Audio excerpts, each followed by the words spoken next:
4, 3, 2, and 1. Good evening, everybody. It is September the 8th, and I am Joe Bullish, your clinical coach 2. For the, I still get hung up on. It used to be MELS. It's been MELS program for several years, but now it's the MSA program that some of you are still called MELS, and some of the documentation is still MELS. But anyway, you are in 601 for your getting your school administrator's license, so you can go out and become famous principals and donate money to the old GW professor fund, old retirement professor fund. So anyway, just kind of let you know, it's the first time we've met together. There has been some confusion. I got a few emails. There you have your course instructor, that's Dr. Church. You have your clinical coach 1. That's the individual who is coming out to your schools, might be virtual, might be a phone conversation. They're getting you set up on a few things, meeting with your site supervisor. They will be the ones, they're a resource for you as well, but they will be the ones coming out and kind of coordinating your site supervisor, the person who's going to be working with you at your school, whether it's your principal, assistant principal, if you're in the central office. Sometimes it's another director or an assistant superintendent, but that's your clinical coach 1. I'm your clinical coach 2. I'm not going to come out and do any site visits. I mean, if you want me to, you know, I'd love to, but probably wouldn't be feasible at this point in time. But I am basically here to help you in the evidence completion, and that's the ABSL, with all the tasks in this case for this semester. And also from the ABSL, there'll be other things you've heard people mention about task stream. We'll get into that later on. You don't need to know about it right now because you don't even have anything to do in task stream. You won't have anything to do in task stream until you complete your ABSL. So that's why I kind of hold off on talking about task stream until we get later on down the road, because that's just, you know, it's kind of like sitting through, you guys have been here, you sit through an all-day professional development and you hear people in presentations and you look at slides and you're like, oh man, I want to do this, I got to do that, I got to do this. You take notes, and then at some point in time it just all turns into Charlie Brown's wah, wah, wah, wah, wah, wah, wah. So that's what I'm trying to save you from. So anything regarding task stream, I'll talk about it. I'll show you what to do several times. We'll get you there, but there's nothing for you to do in it right now. So just put that on the back burner. We'll focus on the ABSL now. So before we get started, I do want to kind of touch base on, kind of review how to submit items to me in my internship shell. I can review the task 1 if you want to. And then we're going to talk about task 2 a little bit tonight, and that'll be the extent of what we talk about tonight. But before we even begin that, if you have any questions that are just, you know, burning a hole in your brain, like, I really want to ask this question, let's go ahead and answer those now. Some of them I may actually answer when I talk to you, but let's go ahead and ask me those questions and get it off your mind, so you won't, you know, you can be focused in on what we're getting ready to do. So what questions do you have? How did I get to be smart at such a young age? I don't know. It's a mystery. It's just a mystery. Surprises me too. And I do, listen, I may not be your typical professor. I like to joke around and cut up quite a bit. Kind of keeps things flowing and brings my energy level up. Fortunately for you guys, I haven't had any caffeine this evening, but if I have a chance to have a couple cups of coffee, you're in trouble, because I get real loopy around coffee cup number 2. So, but I do like to joke around and kid with you. So, you know, I always award extra points for anyone who laughs at my dumb joke or my dumb comments. Okay, I see you, Lisa. You got extra credit for today. Rachel, I saw that. Okay, Lucy, you came in there at the end, but I see some smiles and giggles, and I appreciate that. That helps me out a lot too. All right, so what questions do you have? Anything. It doesn't have to be about the ABSL, just anything about the program.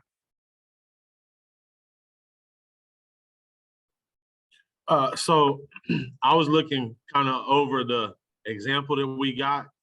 Our the appendices, is that like, does that deal with the images? Or for example, I know one of the things, like for example, with task 1, accomplished versus proficient, it said communicates electronically with the PLC members. Like, is that where that evidence would go or whatever?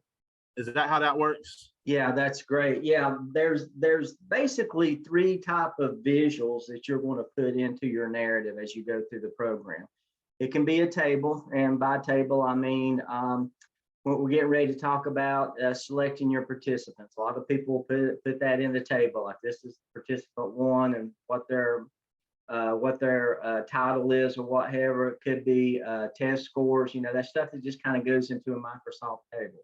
That can go within your narrative, especially if it's talking about some type of data that are referring to some type of data in your narrative. So that gives the chance for the reader to see what you're talking about. So you want to introduce that table, and then you want to tell the reader what's important in that table. The second thing could be a figure, and table, figure, graph, they're kind of all interchangeable, but a figure could be maybe screenshots from the NC report card. It could be things along that line as well. It could be, I don't know, it could be a picture of, if you get into talking about your school vision, mission, not necessarily an ABSL, but later on in the program, you might include a picture of something. And that can be a figure, then you have a graph. So if the things are pertaining to the narrative, in this case, if you're talking about the recent test scores and you're talking about that in the narrative, then yeah, it's a good idea to put that inside the narrative. For those things that really doesn't add to the narrative, but you have to document anyway as an artifact, then those would go in your appendix. Just like you may say, Joe Bullis, I got permission from my principal, Joe Bullis, I met with Joe Bullis, my principal, to talk about creating the professional learning community as we begin the ABSL process. See Appendix A. Scroll down to Appendix A, there's the email. So things like email, and you get back to electronic communication. If you do electronic communication, could be an email, could also be a Zoom like we're doing now. You could download that Zoom into YouTube. You could put the link within the context of the narrative, or I've seen them put it in, Appendix C, and then Appendix C just has a link, but tell what the link is. You could do it that way. I've seen people talk about leading the PLC team, and they do a screenshot or a Google Doc. They communicate through Google Doc. So those things that could be linked in appendix, you can put it in the appendix. So if it's really not pertaining or adding to the narrative in terms of giving the reader information, it's better to be put in the appendix. But it's something that you're referring to. Mainly, I'm thinking test scores, graphs, results from a survey that you want to highlight to the reader. I would put it into the narrative. Now, you may get different advice from different coaches, but in my opinion, if you put it in the narrative, you don't need to put it in the appendix too. I ran across that a lot, especially with one of my 605 cohorts. I don't know where that's coming from, but they'll have these figures in the narrative, and then every figure you see in the narrative is at the end in the appendices. And I just don't see the reason for that. So my personal opinion would be, you don't need to duplicate that. That just adds pages to the paper. And so there's no need for it. So good question. Good question. I know I took you all the way around the world across the street on that question, but I just kind of started around. Maybe I had to get some caffeine from somewhere this afternoon. Any other questions? That means, it's Monica. Good afternoon. Monica. Good evening. That means that, example, if I did a Google slide presentation for my PLC, the first meeting that I had, those slides, I can take a screenshot and put it as if I refer them in the narrative. If I talk about them, I can put a screenshot and put it in the appendix. That's absolutely. Okay. Yeah. Okay. Yeah. Absolutely. Also the pictures. If I took pictures during the meeting, those pictures, can I put it as in the appendix as evidence that I did that? Yes, ma'am. And that's real important because the narrative is you're basically, telling what you're doing. I did this, I did that, I did this, I did that. The artifacts, those type of things, those products that created by your activity, those are artifacts, and that's very important. I mean, I could sit here all day and tell you that I'm a great whittler. I can take a piece of wood, I can whittle out a duck decoy, 30 minutes flat, but best duck decoy you ever seen. You want to buy it in a heartbeat. I'm world renowned for my duck whittling. Or I could tell you I'm a great painter. I know how to use this color and that brush and use this palette. And I even got a little beret I wear on my head, and I'm a wonderful painter. Well, I can sit here all day and tell you how great I am, but you don't know that until you've seen my products, until you've seen evidence that I did what I say I can do. And that's what we're talking about here.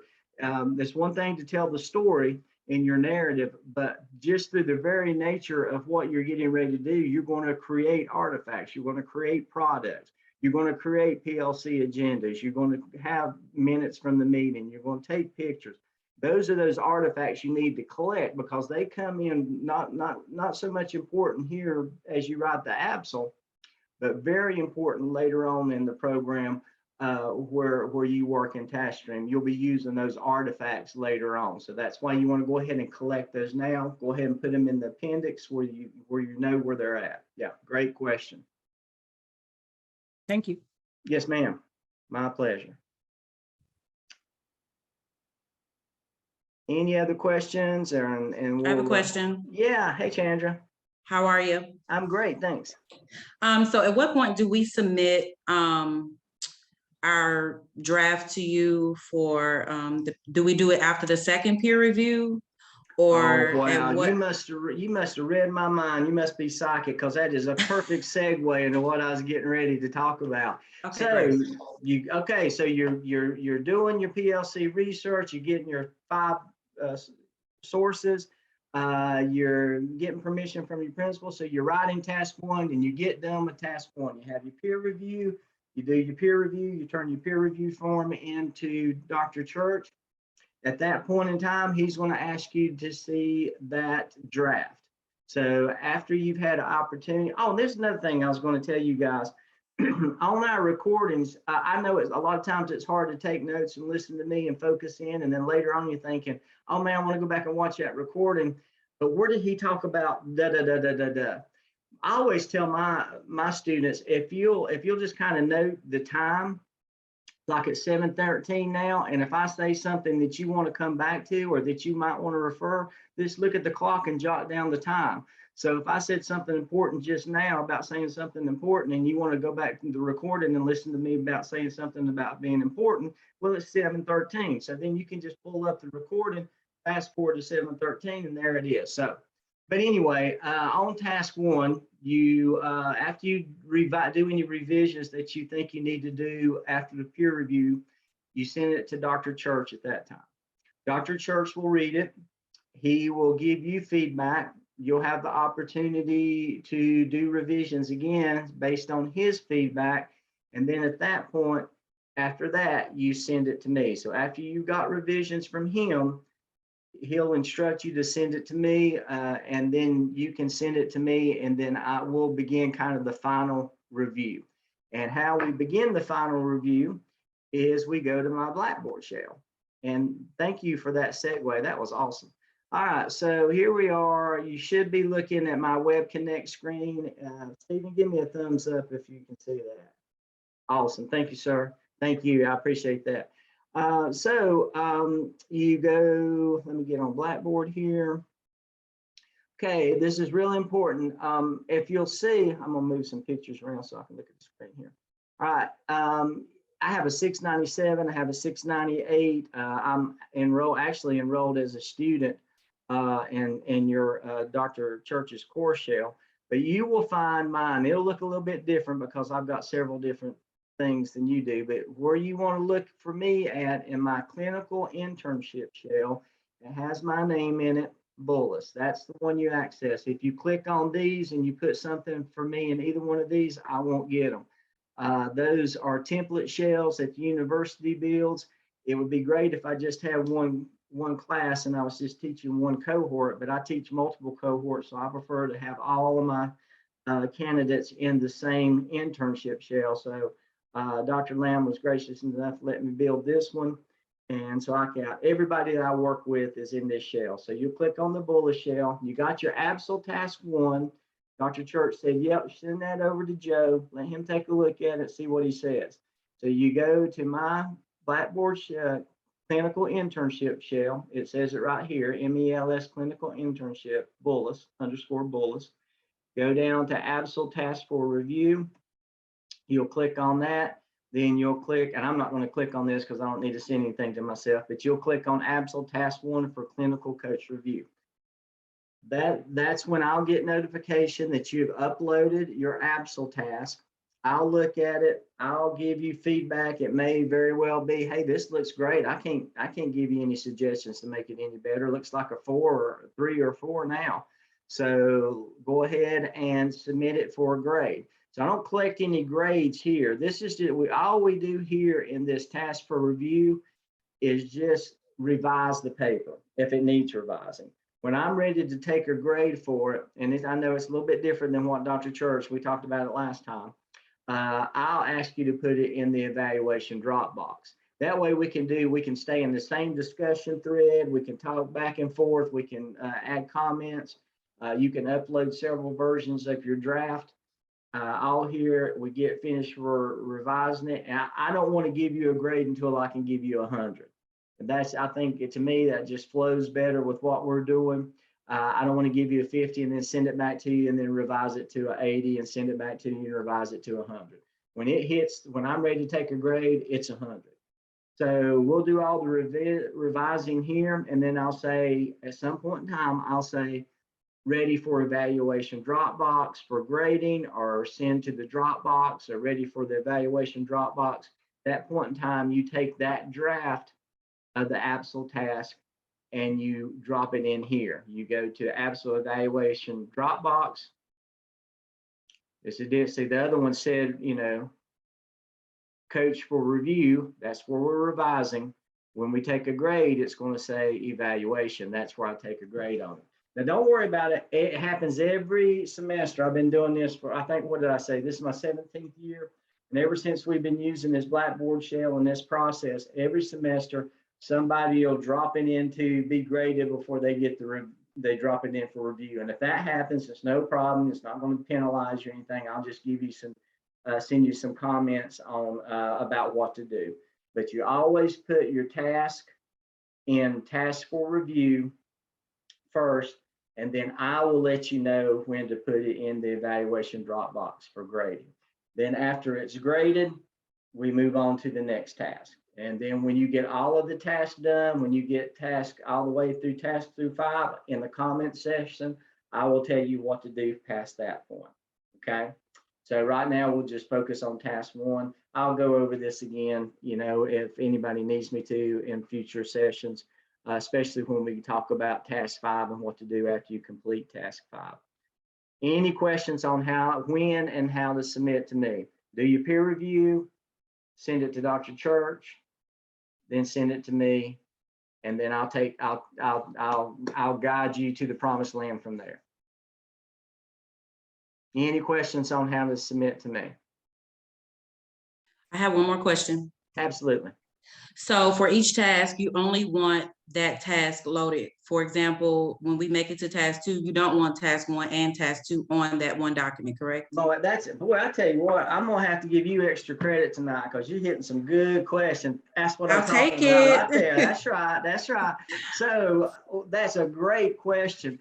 Whatever is easiest for you. Now I'll tell you what's easiest for me, but we're not here for me. We're here for you. What's easiest for me is if you keep them separated, because then I don't have to scroll all the way down to find the task that I'm looking for. That's not what's easy for you. What's easiest for you is to keep it in one document and just keep on writing. And I am fine with that. If you send me, you got here and you keep it all in one draft, and I have to go down through task 1 to get to task 2, it's not a problem. Sometimes I'll have candidates to say, they'll put it in here and say, here's my task 2 for for review. You can find it on page 27, and they give me a page number. And I really appreciate that, but you don't have to do that. Like I said, we're not here for me, we're here for you. So whatever is easiest for you. Some students do like to keep it separated. The only thing I kind of caution you on is don't, while you're waiting, and I'll do my best to get this to you 24 hours, unless it's on the weekend. Sometimes the weekends, that's when I got to do a lot of Joe stuff. And what I'll do on a Friday is I try to give everybody revisions and feedback on Friday that's posted on Friday. That way you can work on it over the weekend. But until you hear from me on task 1, let's wait until you submit the following task, because I may well give you some feedback on task 1 that would have you to do task 2 a little bit different. I've had candidates send me task 1 and then send me task 2 immediately. And there was some APA things in task 1. I said, well, to be APA appropriate, it needs to look like this. Well, they had to go fix that, and then that caused them to go and change task 2 as well. So then I had to wait to review task 2 until after they got all those changes. So that, if for some reason your style is, I'll work with you any way I can. But if you want to load them up, that's fine. But just know you may have to go back and revise some of the ones that you uploaded later. So yes, you can put it in one document, keep it all together as we go through. It's not a problem. Or you can send it to me separately, whatever is convenient for you. Now, I'm, just remind you here, I've got the same information. I did send Dr. Church that annotated bibliography versus a literature review article. I sent that to Dr. Church, so he should have it in the shell. So right now we should have all our information should be the same. Templates and resources are the same. That's the schedule.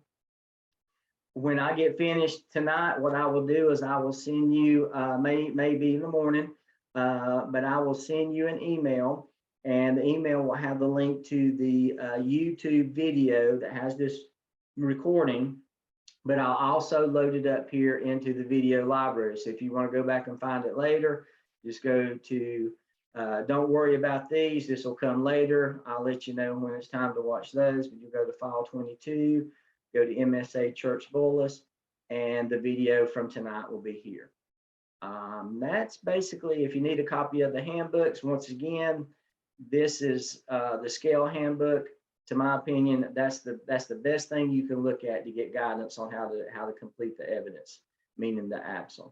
There's a lot of other information in there, and you can read through that whenever you want to, but that is the best place to get guidance on completing the evidences, depending on which semester you're in.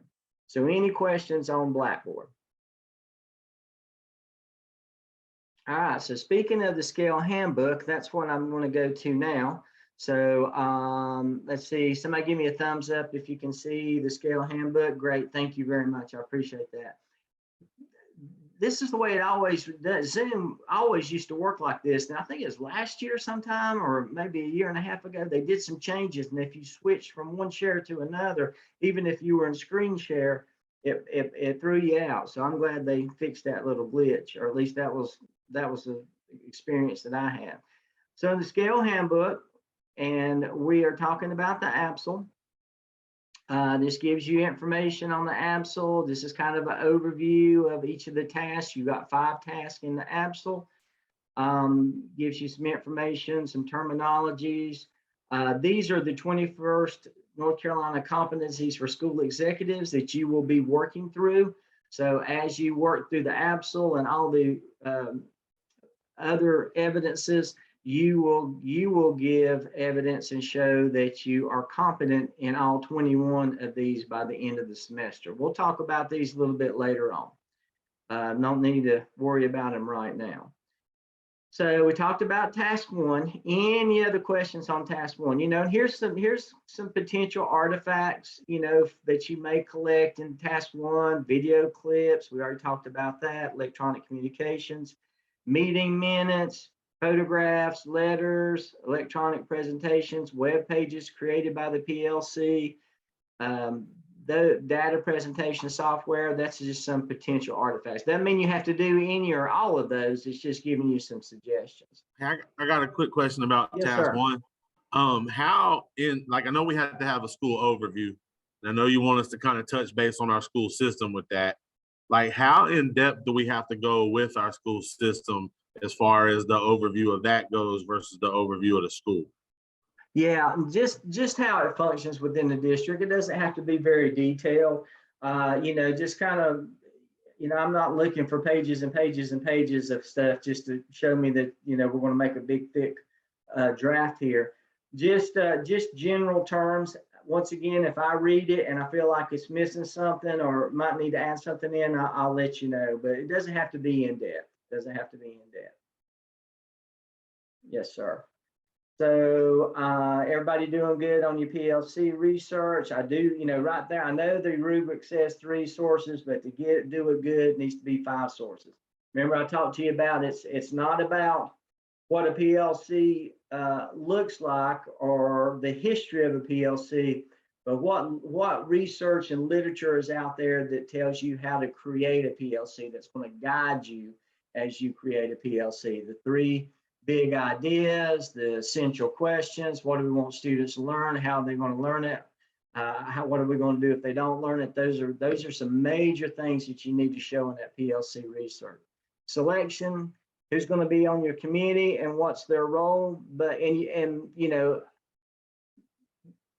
it's okay to say, participant 1 or teacher A or teacher B. You don't have to identify these people by name. If you do identify them by name, there's going to be a lot of eyeballs on this narrative. Make sure you get their permission to do that. You don't have to document that anywhere. That's just for your protection. But make sure if you do use names, if you use the name of your school, if you use the name of a teacher, do not want any names of students. If you show any individual data on students, black their names out. That just protects you as well. But in your participant, we talked about, being a school administrator, recognizing the leadership and potential in others, but also recognizing some opportunity and growth of other people. And that's what you're really showing here is you can pick a team and you know why you picked those people, not just because they were at your grade level or they were in your department. And it may have turned out that way, and it's fine if it does, but make sure that you talk about, the experience and the strength. What did these people bring to the table? And then your PLC meeting is all about gauging your participants on gauging your participants on their experience and their knowledge of what a PLC is and creating the purpose of your PLC. That's all that needs to be. Any questions? I have a question in the PLC selection. Can I include myself in the description of the credentials? Okay. Yeah, absolutely. If you're part of the team, yeah, I've seen that done many times. Okay. All right, are we ready to go to task 2? All right, groovy. Dr. Church has done a great job of getting you guys ready for this session. I appreciate that. I tell you, I really like working with him. He is a great guy. So what you're going to do now is you're basically going to look at all the data in your school. Now, remember, this is about student learning. It's not about teacher impairment. It's not about facilities. It's not about some of that data. You'll get the chance to look at that kind of stuff later on in the program, not the semester, but in the program. But this is all about student learning. So you're looking at anything that has an impact on student learning. And the reason that you're looking at all this is you're doing a needs assessment. If any of you are in a Title I school or worked with Title I very much, this is a huge part of the Title I process, is doing a comprehensive needs assessment for your school. If any of you guys are on the school leadership team and you're working with NC STAR, same thing. You do that. You look at those indicators and you assess where you're at on those indicators and you look for opportunities for growth or gaps. That's what all this is. It's okay if you have a general idea, I mean, if your school has been in the bottom 25% in reading for the last 3 or 4 years, then you got a pretty good idea that there's going to be a need or a gap in that area, you know, 3rd grade reading or 4th grade math or what have you. But you really don't want to go into this process in task 2 with any kind of bias. I talked about this last time, but let the data tell you, let the data guide you where you need to go. It's okay if you have a general idea. It's okay if you want to look in a general area. If your principal gave you a general area, then you, like we said last time, keep your principal happy and go the direction, because he or she has probably got a good idea of what the school needs too, as long as they've been there for a while. But in your writing, in your narrative, don't start your narrative off with, well, we know that there's a problem in biology 1 with our freshman class, and so this is, you know, do the narrative and talk about, look at the data first, and then the data showed you what that was. So that's what you're going to be doing here. It's going to be a data image project. So you're going to look at key data. This is where you'll do a lot of those visuals, graphs, figures, tables, things like this. You'll be able to show those within the narrative because you're going to be referring to them. So I am going to go down here to prompt 1. First thing you got to do is you got to tell about and describe the collection strategies. How did you determine to look what data you needed to look at, and then what was the process in pulling that data in? Now, this needs to be a little detailed. I've seen some with 2 or 3 sentences. As I went to my accountability director, told him that I wanted some data. He gave me some data, and then I went back to my school. You know, I need more detail than that. I need more detail than that. Did you talk to the accountability director? Did you talk to your school testing coordinator? You may have even talked to your data manager. But and this could be part of the collaboration with your team member is in showing how you guys determine what data to look at. Well, we pulled up the NC report card and we just looked at everything on that. Need to really tell the story a little bit, because what you want to highlight here, as you highlight throughout the program, is how you led the conversation, how you led the team, how you facilitated the process, because all that we're really wanting to do here and what you need to do here is show your leadership. That's what you need to really highlight. I know sometimes people don't like bragging on themselves, and I understand that, but here you need to show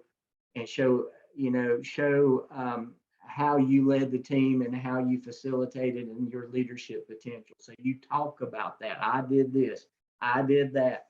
We looked at this. There was a disagreement and I facilitated the resolution, and we determined to go this way. So talk about yourself, talk about your leadership. So what data did you determine that you needed to look at? What was the process that you used to look at that? And then you pull the team together and you identify that need with you leading the conversation. So you pull all your data. It can be you don't have to create a presentation. You could just throw papers on the table or pull up the screen and look at different spreadsheets and look at that. But how did you lead your team in getting the data together? Now you can do a preliminary look at the data and kind of determine what you want to highlight for the team. There's nothing wrong with that.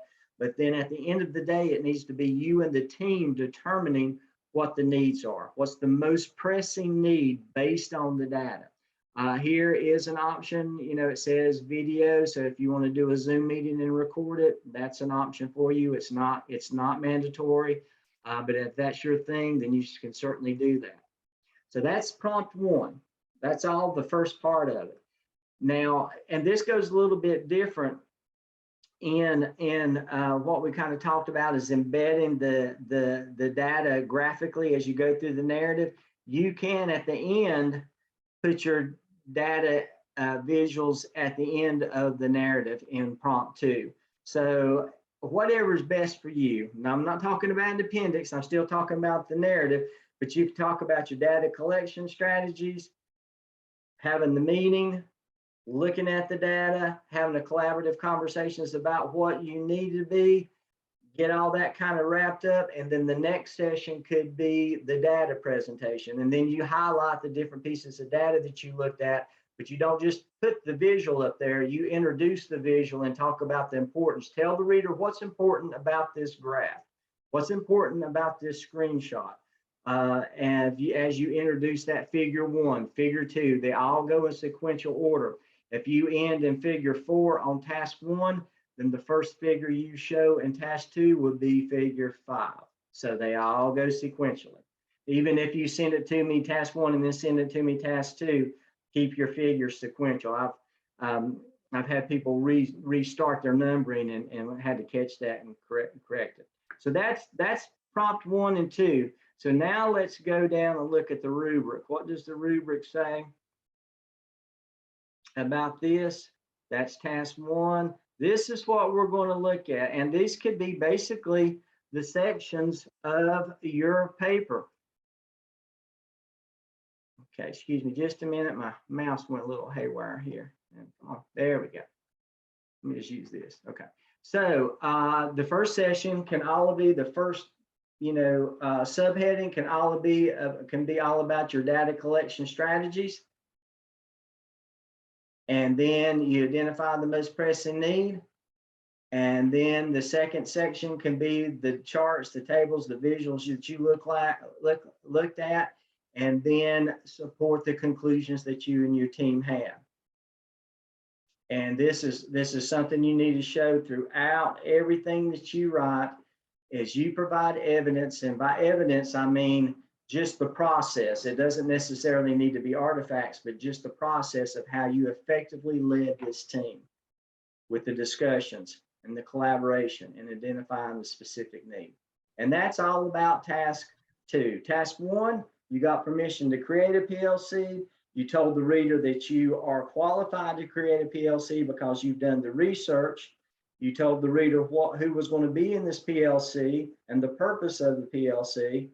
And in task 2, you're going to tell the reader, this is what we're going to look at. We're going to find the most pressing need. We're going to identify gaps in the data. And this is the data that we looked at. And this is what the conversation, how it occurred as our team, as I led the team to determine the most pressing need. So this is all about student learning, all about student learning. Yeah, having safe facilities is important and does have an impact on student learning, but I don't want you to, start a landscaping project because the school needs to be beautified. We're not talking about, we're talking about instructional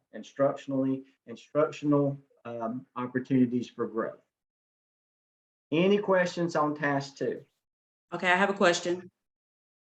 In the top where the task description says the video, what is it? It is required that the session is recorded, but then in prompt 1, you said the video of meeting is optional. So are they 2 separate situations? Yeah, let me look at that in description. That are you talking about in task 2 description? Right. Okay. So at the very top, it says it is required, but then in the prompt, it says optional. So are they separate, or am I No, misunderstanding? there are. I think that's just a typo, actually. I think that's just a typo. I'm trying to find it here. It's the 4th line. It is required. Mm-hmm. Okay. It is required that the session is recorded and saved so the candidate may evidence leadership, dedication, use of electronic portfolio, as well as required competencies and dispositions. Now, if you're going through for a level 4, yes, it would be required. That's what it's referring to. In order to get an accomplished here, this kind of falls under this realm right here, is that you would have a recording of the video. So that would get you an accomplished. But for proficiency, it's optional. So yes, if you want to be an accomplished in level 4, then you will need to do a recording of your session, whether it just be a clip or something along those lines. It's good reading actually to pull that up. But for proficiency, it is optional. It is optional. So it just depends on which column that you want to go to. You just need proficient to move forward and pass the course. You mentioned that can be a clip or have to be the whole meeting. It can be a video clip. If you have a 45-minute meeting, I don't know anybody that wants to sit there. Yeah, And that's right. you should be able to evidence your leadership within the first 3 or 5 minutes of the introduction, or, if you had a really good conversation during the meeting and it really did a good example of showing you resolving conflict or leading the group, then show that clip. Do a highlight reel, just kind of like a sports reel. Do highlights if you want to do a video clip. You do not have to show the whole thing. If you did record the whole thing and you want to put that link in there, that's fine, and leave it up to the reader to watch, that's fine, but it's not required. A video clip is appropriate. And is required to use Zoom? No, you do not have to use Zoom. I think that's what everybody uses, just because that's what the university uses, so they refer to Zoom. But if you have any other virtual meeting platform that you choose, that's fine too, as long as you can get that clip or show that, as long as it's an MP4, or you put it into YouTube and provide the YouTube link. And you should know how to do that. If you don't, there's actually in the clinical coach handbook talks about YouTube. I think at the end of the scale handbooks, it talks about uploading things to YouTube. If you have a problem with that, let me know. I'll be happy to help you out. Not a problem. Thank you. Great question. This is a great question group. I like this. This is fun. Okay, what we got? Dr. Willis, what are some of those basic technologies that they are kind of Great looking question. for? Yeah. Emails, PowerPoint presentation, Zoom, virtual meeting, along those lines. If you if you use a Google Doc, I've seen some people do Google Doc, Google Slides too. That's some basic technologies there too. But if you want that accomplished, I'm going to tell you, it may not say that specifically, but it does need to be a video or video clip of you leading the meeting. That will lock in and accomplished on task, on your Thank you. task. Yes, sir. Yes, sir. I got another question. Yeah. So when talking with my principal, he had just recently received some information about our school. So I can use that as part of the reason for creating the PLC, as well as kind of trying to guide our needs assessment, correct? Like, it doesn't have to be two separate things, does it? No, sir. No, those can be used together. Absolutely. And, just kind of think about it like this. All this is doing, and what the way this is designed, is give you real-time opportunity and experience on what it's like to be a school administrator. So don't worry so much about satisfying the program, but think about, if I was a principal, how would I handle this? If I was a school administrator, how would I handle this? This is a perfect example. You're a school administrator, all of a sudden you get some new data, and it's pretty evident what the issue is. Well, then you need to call a team together to address this new data and address this new event, and see how you're going to adjust the course of the school to meet this need. This is all real-time stuff. So this is good that you're getting that experience.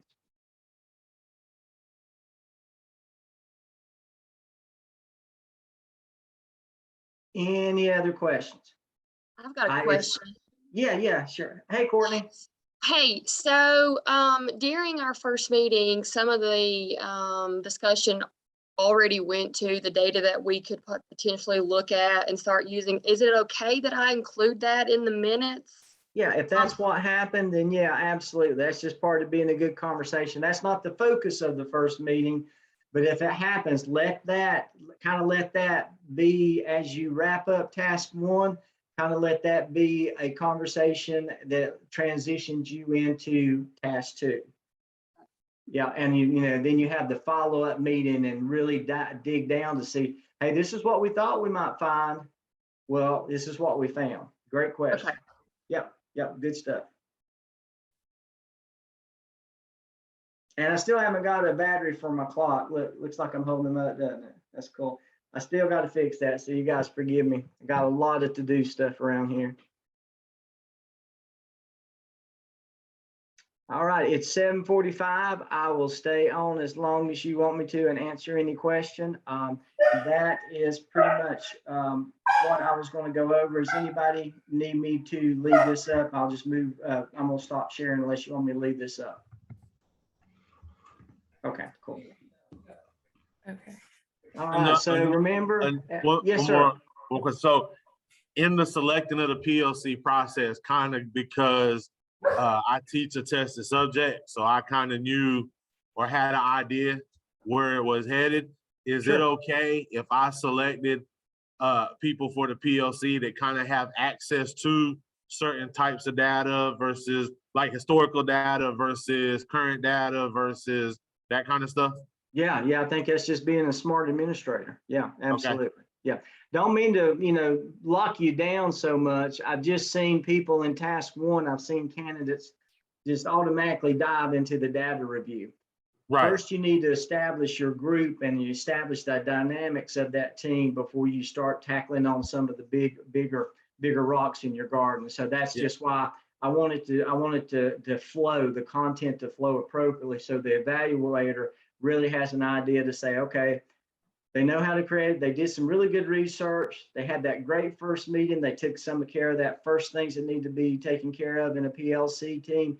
And then they guided that team to come together and they adjusted the dynamics so they could start answering some of the hard questions. That's a really good flow and the evaluator's good one. I was just thinking in terms of, I know sometimes you have to have certain permission or certain rights to access certain data. So I kind of figured if I covered my bases, I'd be okay. Absolutely. Good point. Good point. Yeah, absolutely.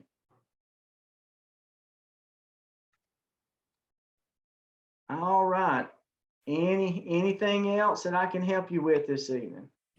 And now listen, once again, I have a quick question. Yeah, go ahead. Can we, a lot of teachers are saying they're going to get data from, I guess, the school data, but can we generate our own data? Yeah. Just tell how you did that. What process did you do and how did you pull that data? That'd be really good information and kind of enrich your narrative of you going out. That's all about the data collection strategies that you use. Yeah, just make sure you tell that story. Okay, I just wanted to make sure that we didn't have to take the school necessarily the EBOS information. Right. Good question. Because I don't teach a tested subject, but I wanted to make sure that I could generate my own data. Okay, thank you. Yeah, you're welcome. And listen, as we're wrapping up, you can always email me with questions. If you need a follow-up Zoom, or if you and your peer review team need a Zoom, or you and a couple of people are really good work partners and you need a Zoom, just let me know. We can meet. We don't have to stay on schedule. We can meet at other times. So just make sure that you understand that. As I said before, and I'll tell you that a lot, just a reminder to email me we can do Zooms if we need to. I just need a little time in scheduling that. Absolutely.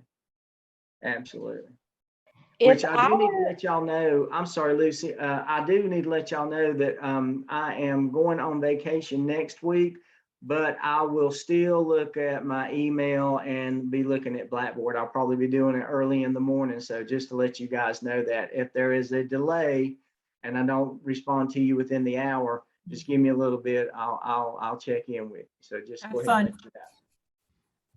Now, I'm sorry, Lucy, what question did you have?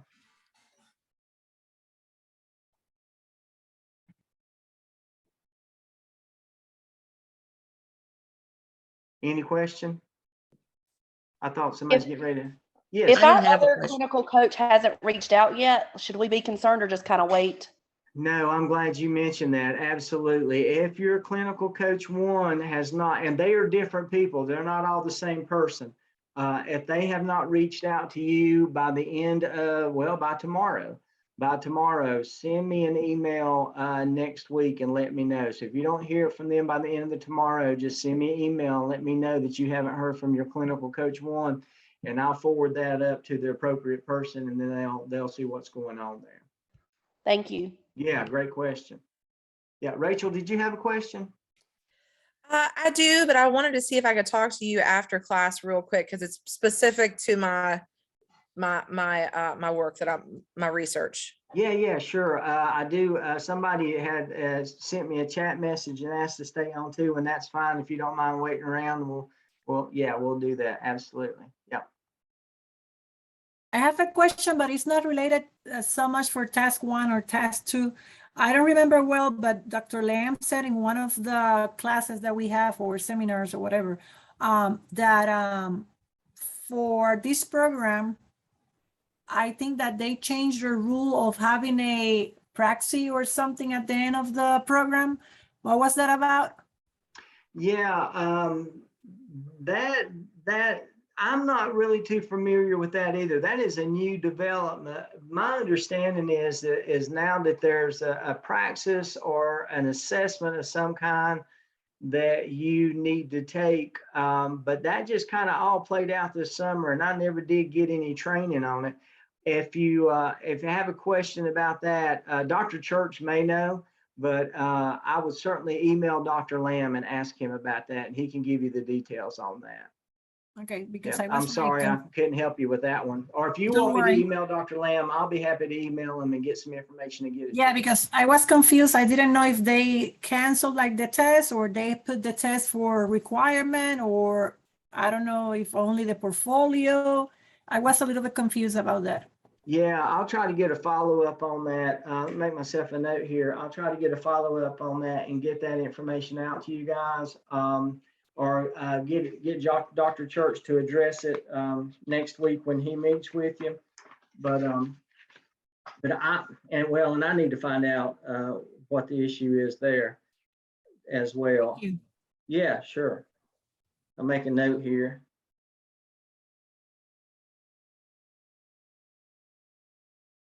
No problem. Yep. Okay, I got it. So what else can I help you with? I have a question about the sources in task 2.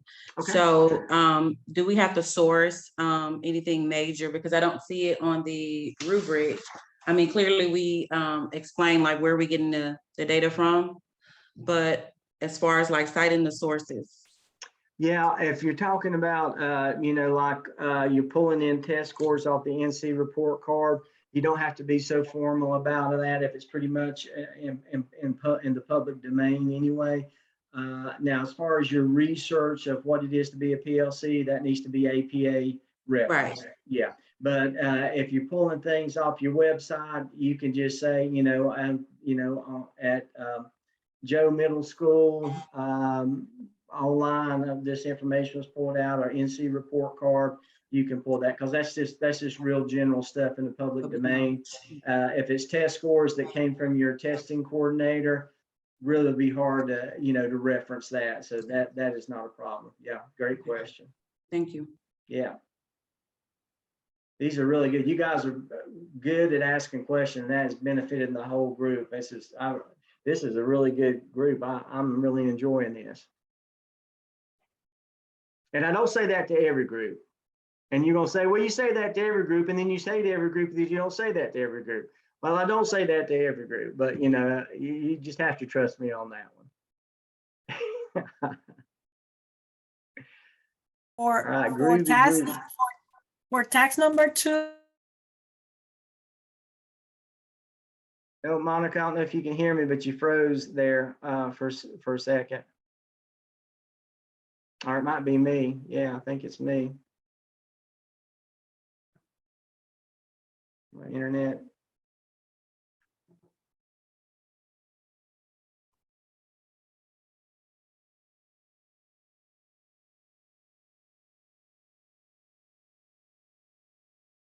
So I'm like, Hold on. Thanks for hanging around. I apologize for that. For some reason, my internet got kicked off, and so I'm back on now. So I think Monica had a question.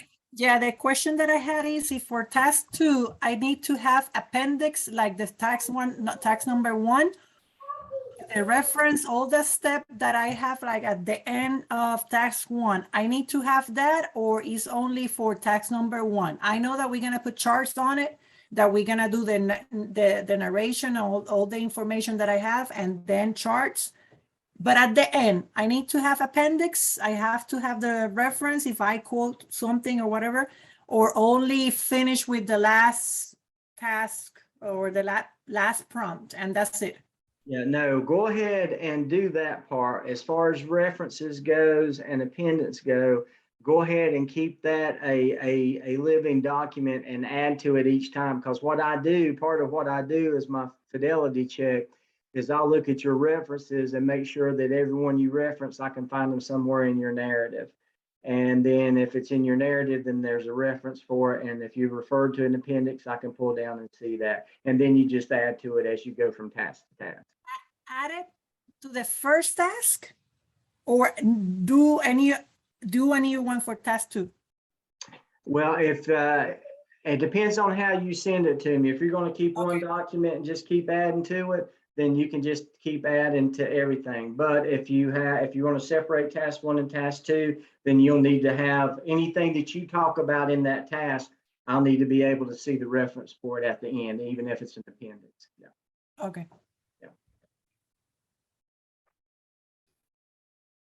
Okay, anything else that I can help you with? Jakia and Rachel, I'll be happy to meet with you afterwards. Anybody else? Okay, well, you guys have a great evening. I hope and pray you and your family stay safe and healthy. And if you need me, just let me know. I'll do anything I can to help you. Enjoyed meeting with you tonight. God bless you all. Thank you. Bye-bye. Amen. Good night. And Thank you. you.